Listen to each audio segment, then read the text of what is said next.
This is Nepo Sport News on Nepo TV Official.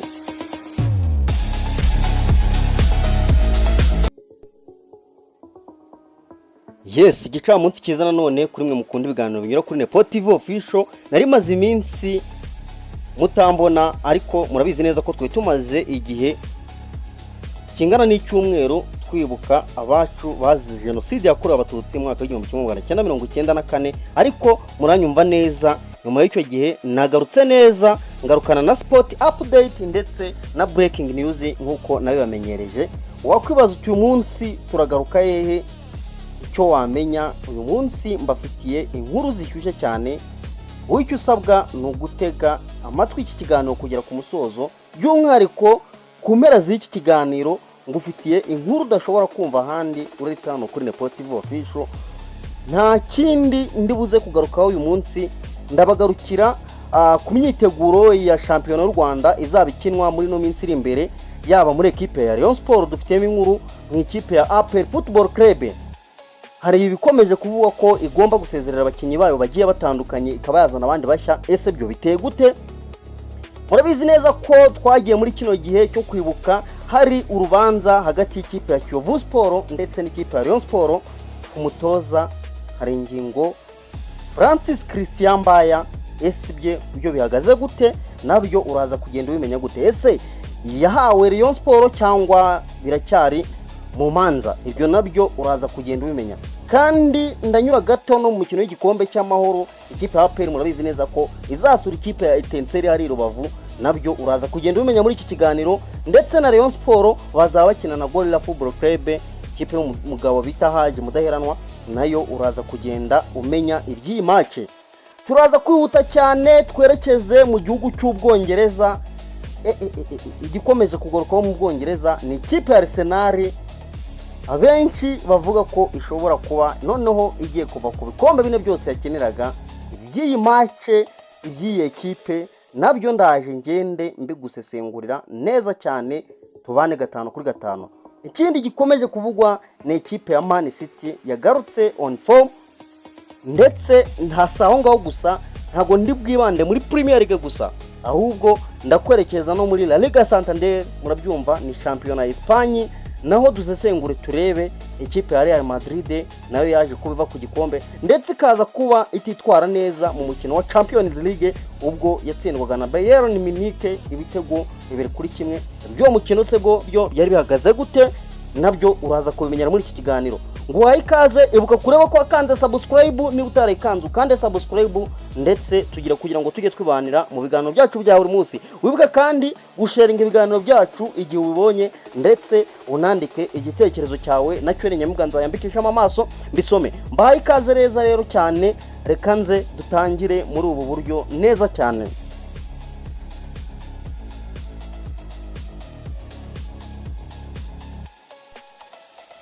Yes, nongeye kuguha ikaze ariko nsindi butinda cyane nkuko nabibasezeranije. Reka twute duhere mu gihugu cya Espagne, duhere mu gihugu cya Espagne muri shampiyona La Liga Santander kabisa. Duhereye mu ikipe y'umutoza Arbeiro utoza ikipe ya Real Madrid. Ni ikipe ye n'abasore be bakomeje kwibazwaho. Ni nyuma yuko muri match ya shampiyona ejo bundi baje kugenda banganya n'ikipe ya Girona igitego 1-1. Ni mutoza ikipe ya Barcelona nyuma yaho itsindi ikipe ya Espanyol Barcelona no mukino turaza kugaruka ibitego 4 bituma ibasiga amanota 9. Ikipe ya Real Madrid isa naho amahirwe yo kuba yatwara igikombe cya shampiyona agenda agabanuka kuko ikipe ya Barcelona tayari yamaze kugenda ibasiga amanota 9. Ikindi kintu kuri zino match muri Espagne hanini tuvuga ko no makipe y'ibigugu ni ikipe ya Barcelona nkuko nari mbikubwiye yaje kugenda itsindira Espanyol Barcelona mu rugo ibatsinda ibitego 4-1. Ni ikipe ya Barcelona yaje kugenda yitwara neza kuri no match, yongera amahirwe yo gutwara igikombe cya shampiyona. Navuga ko ikipe y'umugabo bita Hans Flick ni ikipe iri mu bihe byayo byiza, nubwo itaje kuba yitwara neza muri Champions League. Iyo mikino nayo turabigarukaho. Ntabwo ndi butinda cyane, reka tunyure no mu gihugu cy'Ubwongereza. Mu gihugu cy'Ubwongereza muri shampiyona ikipe ikomeje kwibazwaho n'abantu benshi ni ikipe bita Arsenal, ni ikipe y'umutoza Arteta. Abantu bakomeje kuvugira izindi nduru bavuga bati uyu mutoza nyamara ntacyo azatugezaho. Kibihagaze gute rero? Ikipe ya Arsenal murabizi ni imwe mu makipe yari maze iminsi iri on form muri no minsi yatambutse. Ni ikipe yari maze iminsi iburiya, ubona ko yifitemo ubutoze cyangwa se ibona ko itoje neza. Ni ikipe rero yahataniraga ibikombe bigera kuri 4, harimo Champions League, English Premier League, harimo FA Cup ndetse na Carabao Cup. Ikaza kugenda isezererwa muri FA Cup, murabyibuka neza yaje kugenda isezererwa muri Carabao Cup kuri finale, nabyo murabyibuka yaje kubisezererwa n'ikipe ya Man City ku bitego 2-0. Ni ibitego byari byatsinzwe n'uwitwa Nico O'Reilly nejo bundi murabyibuka. Ikipe ya Arsenal muri shampiyona yari yakiriye kuri Emirates Stadium nk'abantu mwe, yari yakiriye ikipe bita Bournemouth, biza kurangira ikipe ya Arsenal igayikiye kuri Emirates imbere y'abafana bayo, stade yuzuye. Ikipe iza kugenda itsindwa ibitego 2-1. Abafana ba Arsenal bijujutura umutoza Arteta, bavuga bati nyamara uyu mutoza ntacyo azatugezaho, habe n'igikombe azagenda duhesha. Ikipe ya Arsenal ikomeza kugenda yibazwaho. Ikipe ya Arsenal kandi byongera amahirwe ikipe ya Man City, ubwo reka rero duhita twerekeza, kuko ikipe ya Man City yo yaje kugenda ikora akazi kayo neza bifashijwemo n'abasore nakubwiye barimo ba Nico O'Reilly, baje kugenda bayifasha neza. Ikipe ya Man City kabisa y'umutoza Pep Guardiola bayifasha gutsinda neza cyane. Ikipe barimo bahanganye kuri iyo match, ikipe ya Man City yaje kugenda itsinda ibitego byose bigera kuri 3 bari bakinye n'ikipe ya Chelsea, baza kugenda bayitsinda ibitego 3, bituma hagati yayo n'ikipe ya Arsenal mw'abantu mwe hasigaramo amanota 6. Ni ikibazo nawe wakwibaza, nawe uratwandikira no muri comment utubwire. Ikipe ya Arsenal irarusha amanota 6 Man City, kandi ikipe ya Man City y'umutoza Guardiola iri on form muri no minsi, navuga ko yamaze kugarura forme zayo, ifite abakinyi bayo bose, izaba icakirana n'ikipe ya Arsenal kuko bazihurira. Ni ikipe harimo amanota 6, kuvuga ko match ya Man City itsinze Arsenal ndetse nafite n'ikirani batsinze bahita banganya amanota. Nibyo guhanga amaso tukareba, ariko byinshi kuri no mikino ndabibasesengurira mu kiganiro kiri bukurikire iki ngiki. Ahubwo reka twerekere naha ngaha ni muri Champions League, reka twerekere muri ubu buryo. Mu mikino ya Champions League naho ni imikino ya 1/4 irangiza yakinwaga muri zino minsi tambutse, nkuko nimbe babwiye. Ni imikino ahanini, ni umukino wabanje wakinwe, ni umukino wahuzaga ekipe ya Liverpool mu Bwongereza n'ikipe y'umutoza Arne Slot yari yasuye ikipe ya Paris Saint-Germain, ikipe yo mu Bufaransa. Ni match yari ikomeye cyane, ni match yari itegerejwe n'abantu benshi. Izi match za Champions League nazo basezeranye ko ndi bubasesengure neza kantu kandi ukuntu imikino yagenze mu kiganiro ndi bwa uploading mu kanya, cyangwa se muri buzi kubona mu kanya. Iki match ni match yaje kubirangira ikipe ya Liverpool igayitse cyane, kuko yaje kubitsindwa inyagirwa bibi cyane n'ibitego 2-0 itsindwa n'ikipe ya Paris Saint-Germain, bituma itakaza amahirwe kuba yagira muri 1/2. Ni match yongiyo niyo nabambabwiye ya mbere. Indi match ni match ikipe ya Sporting Lisbon muri Portugal yari yakiriyemo ikipe ya Arsenal. Ni match yaje kwitwagwamo neza n'ikipe ya Arsenal, kuko ikipe ya Arsenal yaje kugenda itsinda igitego 1-0, ariko bigoranye cyane. Ibyi match ndaje nkubwira udushya twayiranze. Ni match baje gutsinda bigoranye cyane. Ikipe y'umutoza Arteta nayo ikomeza kuvugwaho, abafana bayo bibaza bati se mwuka gira Imana mwe gutsinda agatego kamwe nabwo ku ikipe nk'ino ya nk'iya Sporting, ibi byazatugeza hehe? Uyu mukino waje kuburangira nkuko nembe kubwira igitego 1 cya Arsenal ku busa bwa Sporting. Indi match yabaye ni match yahuzaga ikipe, match navuga ko yari ikomeye cyane. Ni match yari tegerejwe n'abantu benshi cyane, abantu benshi bari bahanze amaso. Ni match yahuje ikipe ya Atletico de Madrid n'ikipe ya Barcelona. Ni match yaje kubirangira nanone ikipe y'umutoza Hans Flick Barcelona idafite Rafinha igayitse, kuko yaje kubiterwa n'ikipe y'umutoza wa Atletico de Madrid ni ikipe n'umutoza Diego Simeone muramuzi yaje kuba itsinda ibitego bibiri kubusa. Ariko icyo wamenya kuri no match nuko ikipe ya Barcelona yaje kugenda ibona ikarita itukura kabisa, bituma igenda iva mu mukino. Naho navuga ko idafite amahirwe yo gukomeza muri kimwe cya kabiri kirangiza. Indi match y'injyana muntu ni match yahuzaga ikipe ya Real Madrid yari yakiremo ikipe bita Bayern Munich mu Budage. Ni match yarangiye ikipe ya Bayern Munich itsinze Real Madrid ibitego 2-1. Ni match nayo ikipe y'umutoza Alberto Real Madrid yakomeje kugenda yibazwaho.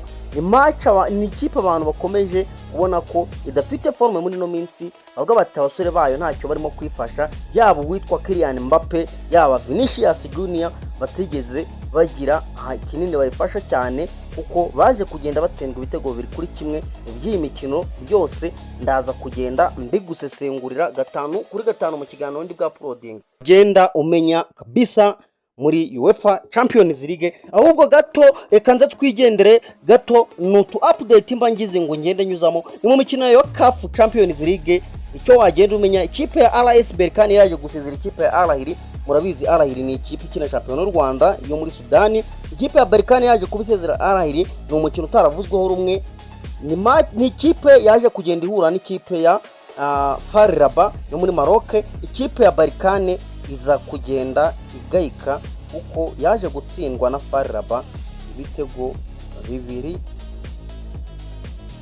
2-0. Indi match ni ikipe ya Mamelodi Sundowns yakoze akazi gakomeye cyane igakorera i Tunis mu gihugu cya Tunisia, kuko baje kuba batsinda ikipe ya Esperance de Tunis igitego 1-0. Beza kongera ikipe ya Mamelodi Sundowns amahirwe yo gukomeza ku mukino wa nyuma. Ikindi kintu wagenda umenya gato ntarava muri Afrika ni imikino iri kubera, ni imikino ya shampiyona yo muri Tanzania. Ni imikino benshi bakunda, ni ikipe ya Young Africans nayo iron form kabisa, ariko byinshi byayo ndi bubagezeho mu kiganiro kiri bukurikire iki ngiki. Ahubwo munyemerere nze hani wacu inyarugenge tuhingire mw'abantu mwe muri ubu buryo nizi breaking news n'aya makuru y'imiriro cyane. Mureke twinjire gutya. Mu Rwanda inyarugenge iwacu igikomeje kugaruka reka mere gato muri Police Football Club.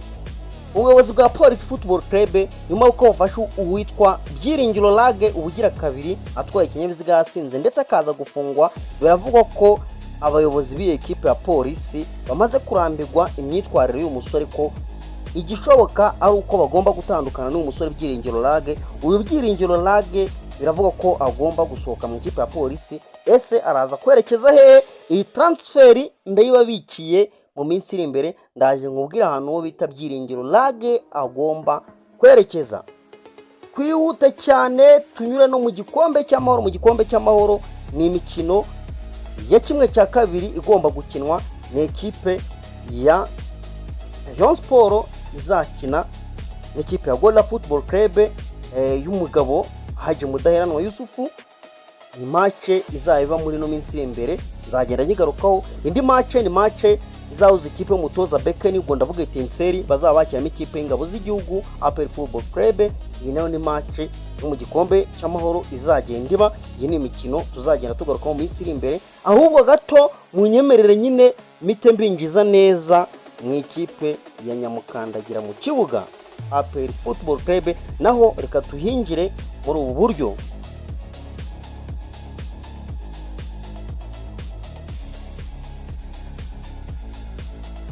Mu ikipe APR Football Club igikomeje kugarukwaho n'abasore, ni ikipe iri kwitegura gukina umukino w'igikombe cy'amahoro bafitanye n'ikipe ya Etincelle, ikipe y'umutoza Bekeni bazakina muri next week. Ni umukino bategerezanyije amatsiko menshi, ni umukino uzabageza kuri finali cyangwa se bakaba basezerwa. Ni umukino bazakina mu minsi iri imbere nk'uko nari mbikubwiye. Igikomeje kugaruka rero navuga ko APR yagaruye abasore bayo bose barahari, yaba ba Mamadusi, yaba ba William Togwimere, yaba Sheikh Jibril Watara, bose, yaba Yunus, yaba Clement Nigena, kapitene wawe niyo mugabo Claude, yaba bakagege ndetse n'abandi bose, timu yose nkuko nyikubwiye barahari biteguye uyu mukino. Ariko igikomeje kuvugwa cyane ni abakinnyi bagomba gusohoka muri ikipe. Bamwe mu bagomba kumenya bagomba gusohoka muri ikipe bidasubirwaho biri confirm bashyizwe kuri list y'abantu bagomba gusohoka, yitwa Haji Iraguha. Ari mu bantu bagomba gusohoka muri ikipe kuko atigeze atanga umusaruro. Undi musore ugomba gusohoka yitwa Niyibizi Ramadan, nawe agomba gusohoka muri iyi ekipe. Abandi basore bakomeje kuvugwa ko bashobora kuzasohoka muri iyi ekipe ni abasore bagiye batandukanye bazasohoka, ariko kubera ko batirukanwa ahubwo kubera ko bashaka kujya gukina hanze. Havugwa uwitwa Nigena Clement wamaze gusinyira Al Hilal, akavugwa niyo mugabo Claude nawe abwiye ko agomba kwerekeza mu gihugu cya Tunisia nta gihindutse, ndetse undi musore ukomeje kuvuga ko azasohoka ni Mamadou Siko kubera ko atajya yumvikana na SG w'iyi ekipe, ndetse n'ushinzwe abakinnyi bo muri APR bamwita Major Kavuna. Nibyo guhanga amaso tukareba uwo bita Mamadou Siko kabisa nawe agomba kubasohoka, ndetse undi muntu witeze ko agomba gusohoka muri ikipe bamwita Mamadou Raminiba, uyu nguyu nawe agomba kugenda asohoka muri ikipe z'ingabo z'igihugu. Abakinnyi irimo kugenda iganiriza igomba kuzana muri iyi Mercato ndaza kuba bakorera, ndabafite neza cyane, ndaje mbakorere ikindi kiganiro kigaruka kuri izi transfer z'ikipe ya APR z'abakinnyi yiteguye kuba yazana nyuma y'iyi sezo nirangira. Ahubwo gato munyemerere twirukange cyane tugane ku musozo, mbafitiye update ni muri ekipe ya Rayon Sport Football Club. Muri Rayon Sport murabizi neza nkuko nabibabwiye mu ntangiriro, hari hakomeje kuvugwa ikibazo cy'umutoza Nyingo Francis wangiye gutoza match ya Rayon Sport yakirimo Gicumbi, ubwo banganyaga igitego kimwe kuri kimwe, ubwo banganyaga ubusa ku busa, match yarangiye banganya ubusa ku busa. Uyu mutoza Nyingo Francis Christian yanze ntabwo yigeze atoza umukino kubera ko ishyira mu gihugu y'amaguru mu Rwanda Ferwafa yari yamuhagaritse revuga ko ritamuha lisansi yo kuba yatoza Rayon kandi agifite amasezerano Kiyovu. Uyu mutoza ariko yagendaga avuga ko yamaze kwishyura Kiyovu nibura agera kuri miliyoni 4 zari zikubiye mu masezerano, ariko Kiyovu Sport ikaza kugenda ibyanga. Hanyuma akaba yarateganyijwe inama yabaye kwa gatatu muri kino cyumweru turangije, inama agomba kuba yateranye, ariko cyo wamenya iyi nama ntabwo yaje kubiterana kubera ko ntabwo umwanya wigeze uboneka yuko iyi nama iterana, ahubwo icyari gitegerejwe ni inama irimo kuba ubu ngubu amasaha tuvugana, ni inama irimo kuba. Ariko icyo wagenda umenya nuko uyu mutoza Nyingo Francis agomba kwishyura nibura ikipe ya Kiyovu Sport yari yayihaye miliyoni 4, avuga ko ariyo ayigomba. Igikomeje rero kuvuga nuko ngo agomba kwiha agera kuri miliyoni 6, akayongera izindi miliyoni 2, hanyuma bakaba bamureka akaza gutoza ikipe ya Rayon Sport. Ariko igiteganyijwe icyo wamenya bidasubirwaho nuko uyu mutoza Nyingo Francis Christian match izakurikira Rayon Sport izakina na Gorilla Football Club, uyu Nyingo Francis Christian azaba ari gutoza uyu mukino. Ikindi kintu nagenda nkubwira nk'aka update ngo wamenya nuko abasore bose ba Rayon Sport bameze neza, bafite motivation, basuwe n'ubuyobozi burangajwe imbere na Murenza Budara ndetse na Gakwaya Olivier, bagenda baganiriza abo basore. Navuga ko bari muri mudu nziza, ariko ahanini abasore bamaze kugarura forme ku buryo z'ikinweto, ku buryo biteguye gutsinda ikipe ya Gorilla. N'umusore w'umwataka wayo muramuzi mumenyereye yitwa Forunganye, bivugwa ko ngo muri no minsi afite forme ziri gukinweto kabisa, yiteguye kuba yakuraho ikipe ya Gorilla Football Club. Undi mukinyi umeze neza ukomeje gutangazwa na benshi yitwa Tambwe Gruwangango. Uyu nguyu nawe kabisa ngo mu myitozo n'urundi rwego aragenda cyane. Uyu nguyu Tambwe Gruwan nawe no mu bakinyi bahagaze neza, ndetse n'umuzamu Kwizera Olivier murabizi ko amaze igihe ari on form. Nibyo ngibyo nagenda mabwira kuri sport update, nayo makuru nari mbafitiye. Nababwira ni mwakoze cyane gutega amatwi, ariko wibuke kureba ko wakanze subscribe ni utarayikanda, nyamuneka bikora tujya tubana buri munsi. Kandi niba ukunda ibiganiro dukora jya wibuka gusharinga ibiganiro, unakore like ndetse unatere comment muri ibi biganiro. Izo message zanyu nkuko nabivuze nzangenda nzicishamo amaso. Nababwira ni nawe ubutaha reka dutegereze ikiganiro, ndaje mbaye ikindi kiganiro mu kanya gato, ndaje mbaye ikindi kiganiro kigaruka ku busesenguzi burambuye kuri UEFA Champions League ndetse n'andi makuru araba agezweho muri ayo masaha.